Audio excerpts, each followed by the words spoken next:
All right, YouTube, how you doing? Welcome back to the channel. It is Tuesday, May 27th. We have a full MLB slate to dive into in today's video like we always do. I'm going to dive into each and every one of these games. I'll give you my prediction on the side. I'll give you my prediction on the total. We'll talk about any other plays like player props that we like within the game as well. But as always, guys, keep an eye down on the pinned comment of this video. That'll take you to all of my final plays so that I'm actually rolling with myself. If that does interest you, if you do want to fade me, all of that free down in the pinned comment.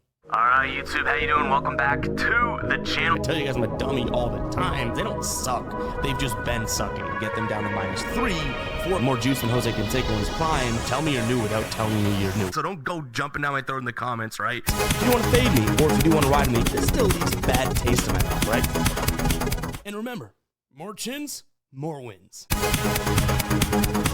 In terms of yesterday, I guess good news and bad news. It's a little bit better than it looks. We did hit all of our bigger plays yesterday, right? Or most of our bigger plays. The Red Sox money line is accounting for 3 of those X's, and that was just a unit split 3 ways. But Dodgers, Yankees, they come through as the full unit cashes. Like I said, good news and bad news, right? The bad news is that all of our green check marks, or all of our wins, were crazy juiced. So nothing to be too excited about. Honestly, serious juice for those 4 wins there. -145, -165, -146, and -164.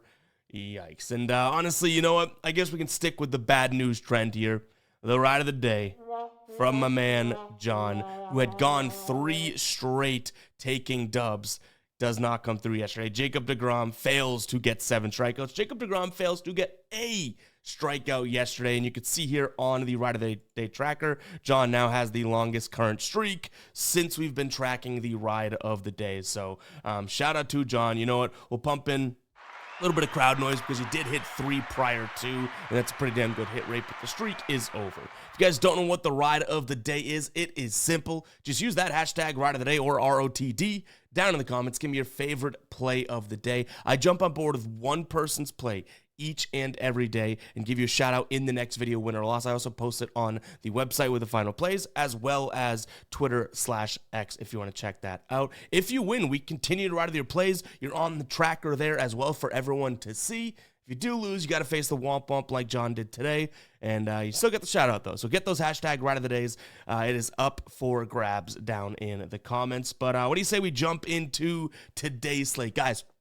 Go ahead, hit that like button, hit that subscribe button as well. You guys have been absolutely crushing it to start the MLB season. I know we've had a good season, but it's always more important to me to put on a good show for you guys and produce a good video. It's not always just about the X, Y, and Z's of the picks, and I'm really glad that you guys are reciprocating the love. So appreciate the hell out of that. Hit that like button, hit that subscribe button, and yeah, let's go ahead and jump into game number 1 here. Cleveland taking on the Dodgers. Yesterday, Dodgers come through with a 7-2 win. Yamamoto goes 6. Gavin Williams, I don't even know if I want to say he pitched poorly, but only made it into like it was 4 1/3, something like that, right? Today we have Tanner Bybee, who's actually started to look decent, right? Only one kind of throwout start in his last 5. He's going up against Dustin May, who I'm really sort of losing.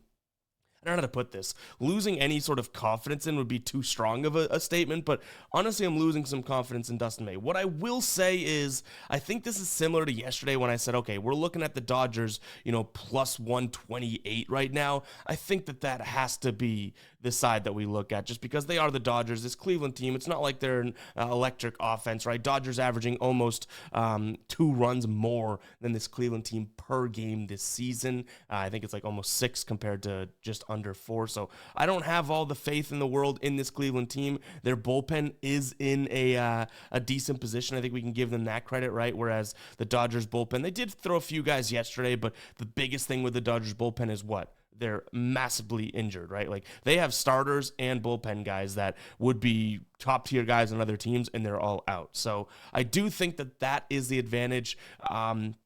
Where I might go in this one is still, Dodgers, maybe Dodgers first 5, that type of thing. The bullpen concerns me, which is why we might pivot to first 5. I don't know how much I love Tanner Bybee in this spot. He's going to throw a lot of fastball, slider, cutter, sinker. These are pitches that the Dodgers hit well. On the other side, you're going to get the sinker and slider combo from Dustin May. This Cleveland team is tied for dead last in terms of runs above average over the last 30 days against the slider. So it's all Dodgers for me. In terms of a total, maybe there's a sort of direction we can go in which we look at like Dodgers team total over. That way we don't have to worry about their bullpen blowing it or anything like that. Right now, to get a Dodgers team total over, you're paying -110 for 4.5. They've only done that in 4 of their last 10, but they did do it yesterday, right? They scored 7 runs. So maybe that's the good news. They've scored 7 runs in 2 of their last 3 meetings against Cleveland, 2 of those games being last year. So give me the Dodgers as well as their team total over. That's kind of what I'm sitting feeling comfortable with as of right now. So keep an eye on the final plays, and then no player props as of right now. All right, moving on, Baltimore taking on St. Louis here. Baltimore 5-2 win yesterday. They now won 3 straight games, which sounds corny, but damn impressive, right? This St. Louis team drops it yesterday. Eric Fetty, Charlie Morton actually pitched, 6 innings of baseball.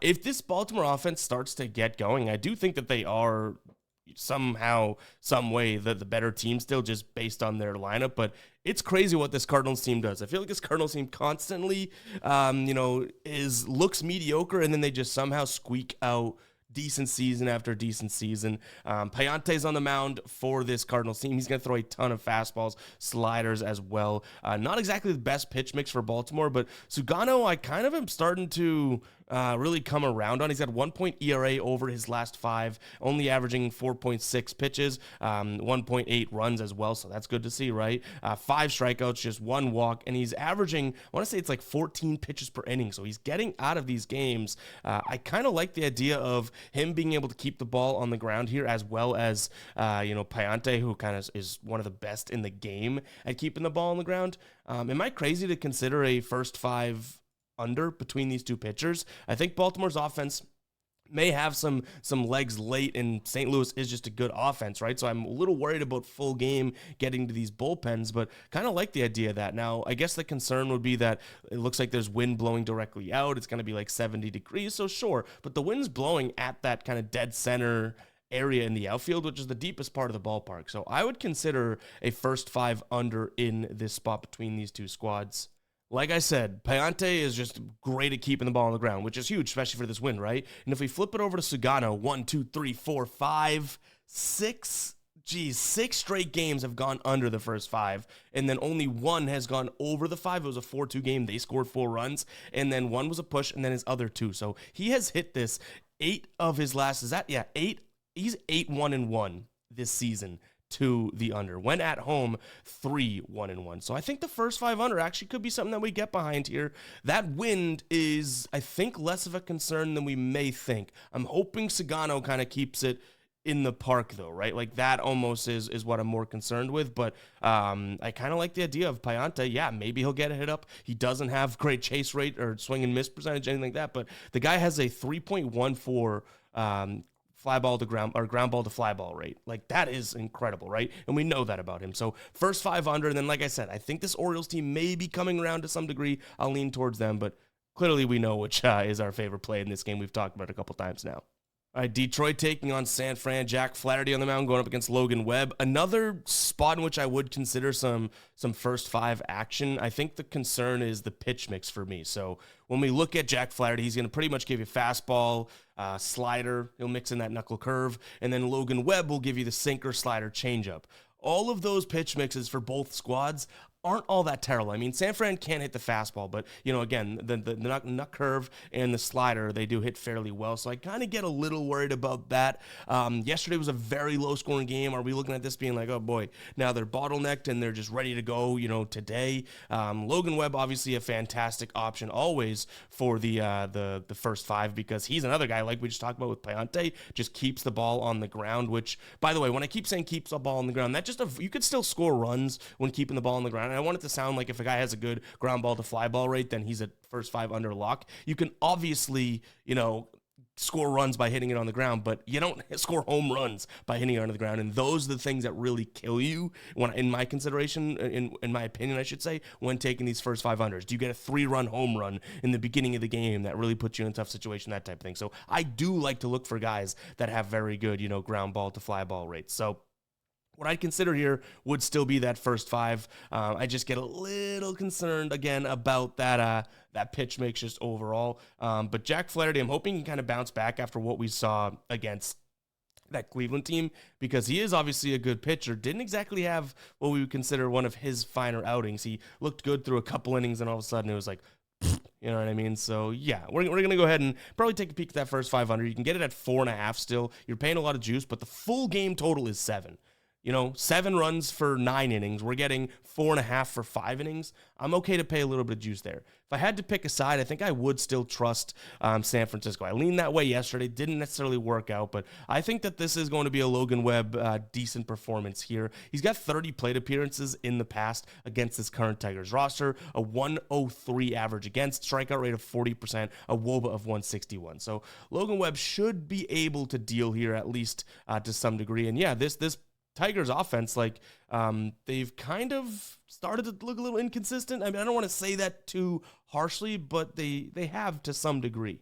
All right, guys, real quick, I know we're talking about baseball here, but let me talk to you about basketball, because Underdog, for tonight's game between the Knicks and the Pacers, they're offering a gimme pick. We all like gimmies. If you play golf, you love a gimme because we're missing those 2-footers here. But Jalen Brunson, 0.5 points over on Underdog for new customers today. They have a ton of promos and everything going on the app as well. If you guys are looking for additional ways to get action on these games in a fun and simple format, look no further than Underdog. You can use the link down in the description or the pinned comment. I'll put the link there in both of the spots. Or you can just use code GUYBOSTON when signing up over on Underdog. You're going to get this gimme pick as well as all those promos that I talked about, and up to $1,000 in bonus cash when signing up. So go ahead and check it out. If you like player props and you think you could pick more or less based on Underdog set projections and get them right, go ahead, race over there and check it out. You've probably seen some Underdog placements and whatnot on the TV or on my videos and whatnot, and you've thought about, okay, well,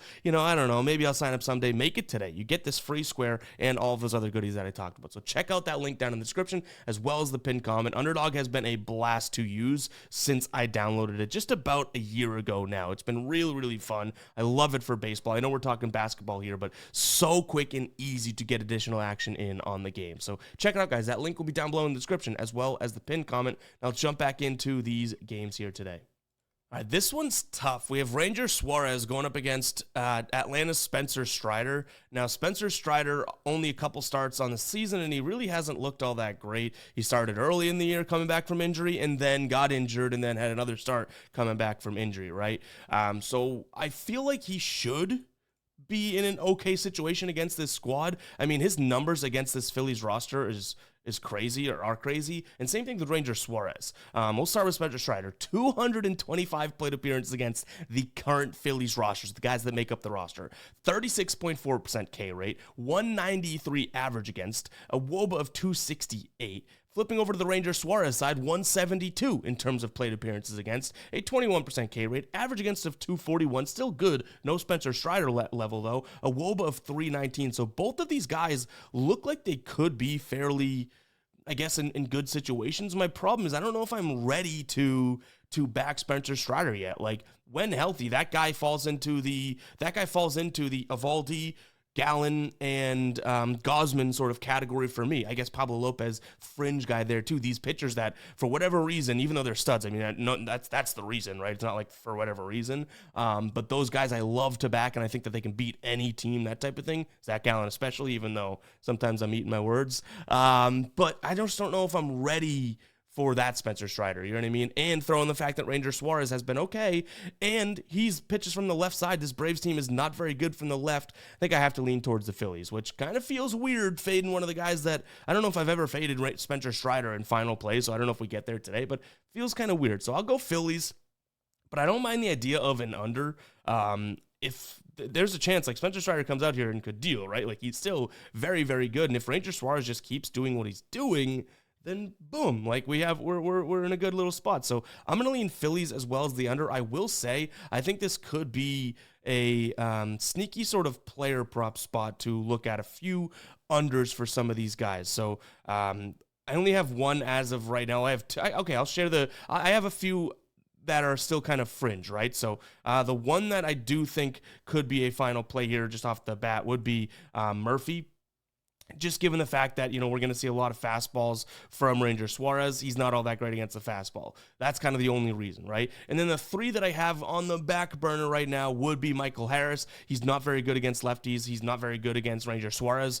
He just has 2 hits and 15 plate appearances. The fastball, the changeup, and the sinker, he hits the fastball well. Everything else, not so much. So maybe this is a viable option. He has kind of been going off lately. And then we have Nick Allen, another Brave here. That would be because of the lefty-righty split. He hits the pitch mix fairly well as well, so a little bit less into that one. And then we flip it over to Max Kepler on the other side of things. Give Spencer Strider some credit here. Spencer Strider's slider is obviously a very good pitch. The fastball might not get by Kepler, but the slider should be really good. He strikes out almost 40% of the time. So all 4 of those names, there's a chance that they're on the final plays. But I really dug in this game, and it was kind of tough to get to kind of a comfortable spot in which I wanted to lock something in, honestly. All right, Tampa Bay taking on Minnesota. We have Taj Bradley on the bump going up against Minnesota's Joe Ryan. Minnesota was on a streak. I think the heater's over, and don't look now, but is there a chance that this Tampa Bay team's going on a little heater? They've won 6 straight games, 7 of their last 10. They've been playing pretty well, and their pitchers specifically have been looking pretty damn good. That being said, I do think it's going to be very tough to get to Joe Ryan today, and ultimately I would give Minnesota the offensive edge still in this spot. Even though Taj Bradley is good at home, I don't know if he fully deserves our trust. He's kind of pitching, 5 innings, just a little over 2 earned runs per game, almost 3, striking out 4 guys, walking 2, like definition of mediocre in the last few games, whereas Joe Ryan, last 4 starts, 0 earned runs in 7 innings, 1 earned run in 6 innings, 1 earned run in 6 innings, 0 earned runs in 6 innings, and he has some fantastic numbers against the current roster here. He's going to throw a lot of fastballs, obviously. Tampa Bay, not exactly the best fastball team. The slider they hit well, though, so I will give them credit there. But a lot of the guys that hit the slider are the guys that make up the bottom of the order, so not really the ones that are going to be driving in the runs here. So I'm going to take a peek here at Minnesota today. I don't know if I go first 5 or full game just yet. Still kind of putting that idea around. I mean, Minnesota's bullpen is in great shape, and they are the better bullpen, I guess I could say. But this Tampa Bay offense has been really good, and they've been scoring a decent amount of runs late. So, yeah, I think it might just be a first 5. But actually, if we can get good odds, which looks like right now you can get minus 111 on Profit X for Minnesota money line, whereas everywhere else it's like minus 120, minus 130. So that might be something that we just kind of jump on early. Yeah, I would expect Minnesota money line in the PinCom, and I think that they can bounce back here. Now, a couple things I will mention. They definitely have been a team that, when they went on their win streak and whatnot, they were a little bit better at home. Right now, they were in the middle of a really long win streak, so they had some away wins, but they're just 11-16 on the road. 17-18 here are the Tampa Bay Rays when at home. So, yeah, it's a little tough, but Joe Ryan has some fantastic numbers on the road. So I'm really thinking that he's the reason we backed them today. So there's also a chance that we can go first 5 under for this Tampa Bay lineup, but I think we might be overcomplicating it. It might just be easier to just say Minnesota money line, bet it and forget it, right? In terms of a total, I kind of just mentioned it. I would say Tampa Bay team total under. I don't know if Taj Bradley's pitch mix is fully going to be the best here. He's going to throw a lot of fastballs and curveballs, and obviously splitter and cutter as well. But that fastball, Minnesota's 7th in terms of runs above average over the last 30 days. Mets, White Sox. White Sox almost pulled this one out yesterday, which makes sense, right? Like, I didn't spend too much time on it. I don't think we'll spend too much time on it today, but given the situation of the Mets playing Sunday Night Baseball, then boom, playing the White Sox, kind of a letdown spot, right? You have Meatball McGill on the mound, going up against Jonathan Cannon, who I would say that's like a meatball cannon as well. This guy's not all that great. So I think I just kind of look towards an over in this spot. Maybe a Mets team total over. Yesterday was the day that they was going to have like the down day, right? Now they're right back into the middle of a series. So Mets team total over, honestly, or nothing in this one. I think we still have some bad weather there, but it's like Jonathan Cannon, you might as well call him the batter's cannon because I just can't really get behind him. We've backed him a couple times because there's some sneaky guys, Smith, Burke, and even Cannon at the beginning of the year that I kind of thought this White Sox team would just have some of these non-notable but decent pitchers, and it looks like it's only Smith and maybe sometimes Burke too, right? So I'm kind of off of this idea of Cannon having a cannon or anything like that. So Mets team total over or nothing in this one.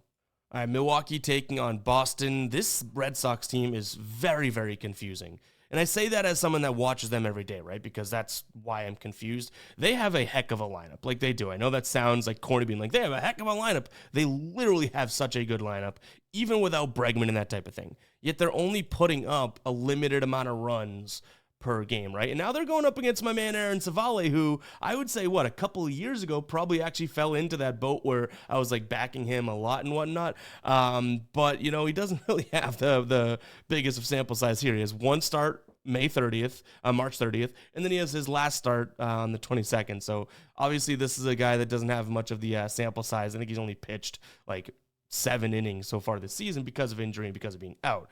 So, yeah, I would say the Red Sox, decent spot to kind of back them here. He's got some really bad numbers against this Red Sox team as well, and you're getting a decent price tag, right, at plus 105. The problem is you have Cooper Criswell on the mound for the Red Sox, and anything we say about Savale with him, you know, missing time and whatnot, it's like Cooper Criswell, not to his own fault, or I guess to his own fault, but he's been in Worcester. He's been in the minor leagues. He only has 3 games so far this year, 4 1/3 innings pitched, so yeah, we're going to go Cooper Criswell and then trust the bullpen. The bullpen is fully healthy. I like that, sure. But, I mean, this Milwaukee team, if they start to, you know, play, or if they keep, I should say this, if they keep playing like they've been playing at home, minus 120 makes sense. I just don't know if there's a full trust in Savale here. So I'm going to go Red Sox. Sounding the psycho alert alarm. It really isn't a biased pick, by the way. Like, I'm almost hate betting this Red Sox team if we roll with that. I'm not a big Red Sox fan of them right now. So it's not like especially when we're talking Celtics and whatnot, like I'm rooting for them and all that. Like, no. This Red Sox team doesn't have my trust right now. But I do think that they can get to Savale, and I do think that this lineup at some point is going to, you know, boom, right? Like they scored 19, 6, and 6, and then followed up with 1, 1, and 2. It's still a good team. I just hope the Brewers aren't just locked down at home like they have been. In terms of a total, I guess I'll lean towards the over here. I think the Red Sox could put up a decent number, maybe Red Sox team total over. But to be completely honest with you guys, probably going to have to think long and hard before I put any of my hard-earned bread on this game because it's pretty damn volatile. We don't have much data behind the pitchers. We have 2 offenses that have names but haven't been scoring. Big yikes in this one. In fact, that'd be a cool comment today. Go ahead and comment big yikes if you made it this far into the video. Lets me know that you made it this far. And yeah, really do appreciate it. So comment big yikes. I kind of like that one. KC taking on Cincinnati. We have Lynch on the mound going up against Brady Singer. Brady Singer, I feel like I say a different thing about him in every, video that we do talking about when he's starting. Now, Lynch has 1 start under his belt, and he's kind of just going to pitch, couple innings, right?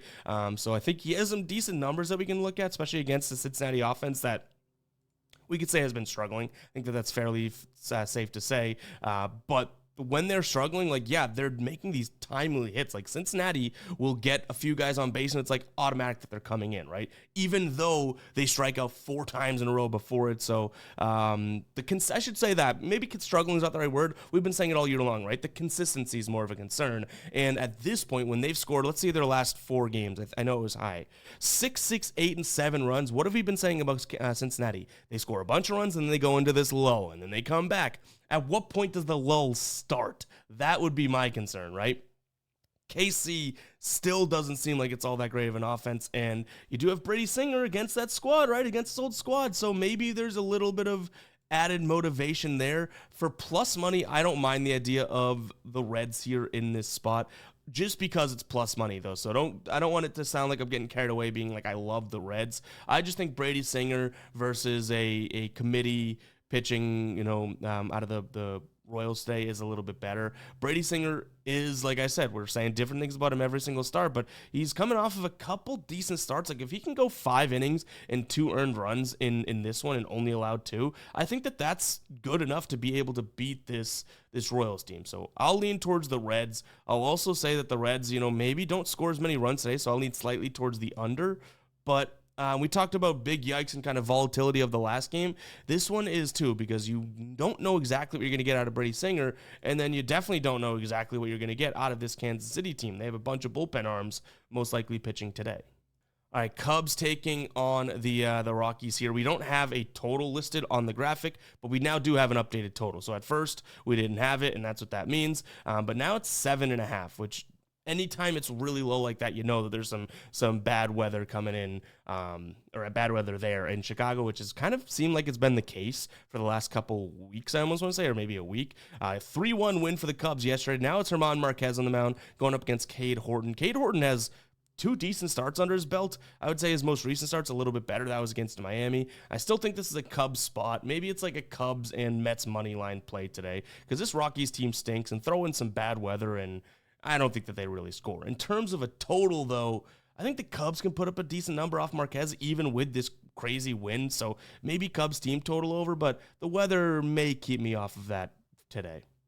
Texas taking on Toronto. Kind of wish we went heavier on those unders in the early game. Again, we split a unit. We had a half unit on the first 3 under and a half unit on the first 5 under yesterday, and that thing looked good. We did have to kind of sweat the 5th inning, I will say, but nonetheless, still a good look. Today could be a little bit different, right? We have Eovaldi on the mound going up against Bowden Francis, who Eovaldi I can trust.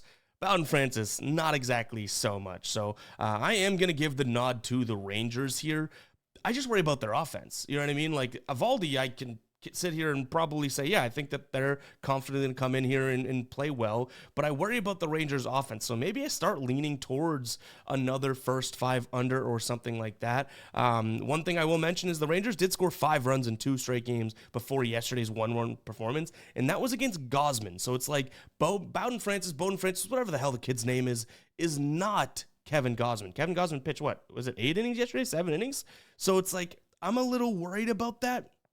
I do like the idea of Rangers on the money line, just kind of backing Eovaldi. But again, it's going to be the offense that makes me think long and hard about locking that in. Toronto's bullpen should be like completely good to go as well. So late innings, I would say that this is a spot in which Toronto probably starts to have an advantage, because I don't love the Texas bullpen. So, as we talk more and more about it, maybe we do just say, screw it. Let's back Eovaldi. Either we take some player props on him, or we look at the first 5 innings here of the team total for Toronto and go under 1.5. Them against Eovaldi, in the past, he's had some really good numbers against them. I would say so is Bowden Francis in the sense as well. But to me, I do think that, Texas's offense, what if they do get to Francis? I'm a little concerned about that.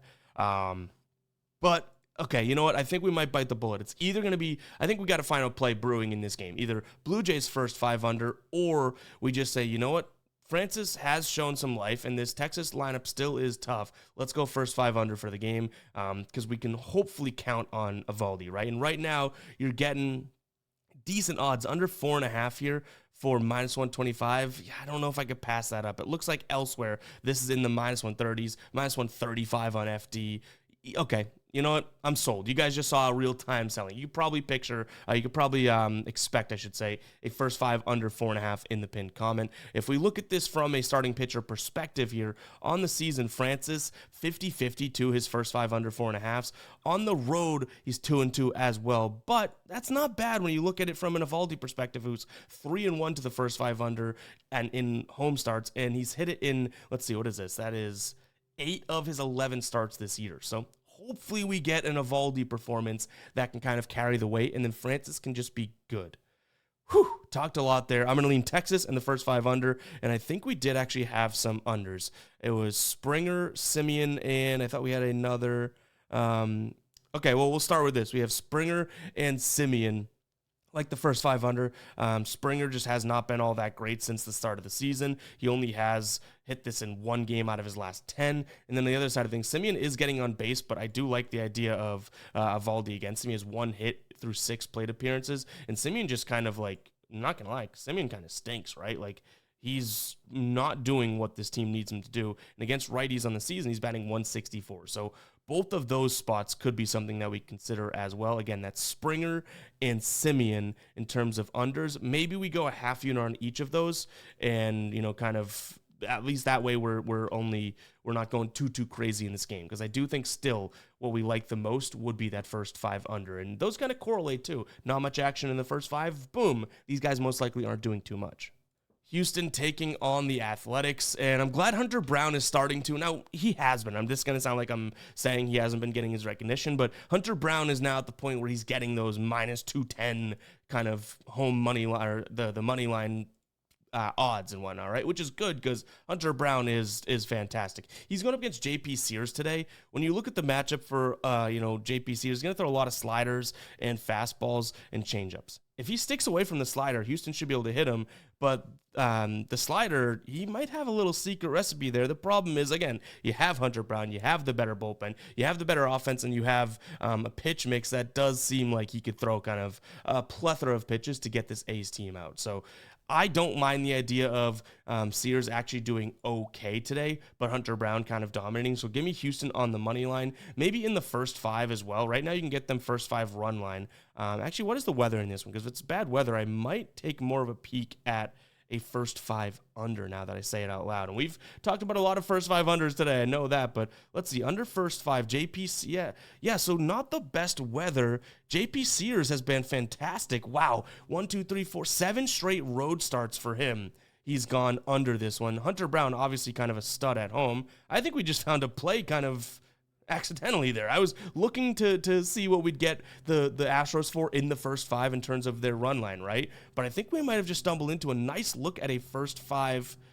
under. So right now, though, you could still roll with Houston minus the 0.5 in the first 5 for minus 145. But if Hunter Brown goes out there and does what he's supposed to do, we're just hoping JP Sears can pitch fairly well, you know what I mean? And again, he is a lefty, which is going to help here too, because this Astros team is very, very good against righties. So hell yeah, we're gonna take a peek at that first 500. A lot of first 5s on the board today, but I still do think this is a Houston spot. So Houston run line, whether it's first 5 full game, I like that. Maybe their team total over, even with some bad weather. And even now that I'm saying weather, does that matter? They're playing in Houston, right? So I guess the weather doesn't matter. All right, maybe we didn't stumble into it. We'll drop a womp womp for that because the weather started to kind of impact my play. And now I'm like, well, that's not exactly going to matter all that much, right? They have the ability to prevent that. Angels, Yankees, I am afraid that the Angels streak is, I think, officially closed, right? They were on a tear, and now they've lost 3 straight, and they've only scored 3 runs total. The Yankees are now 8-2 in their last 10, though. They have Rodon on the mound. They're kind of pricey here today. But it makes sense. Like, they just crushed them yesterday. They should be able to crush them again today. I would say Yankees on the run line. Tyler Anderson's on the bump for this Angels squad, and now he's been pretty good at home. His pitch mix is going to be fastball, changeup, and a little bit of the cutter, too. The Yankees should be able to get to him for certain. I don't mind the Yankees in the full game run line either because they are the away team, meaning they'll get their last at-bats guaranteed, right?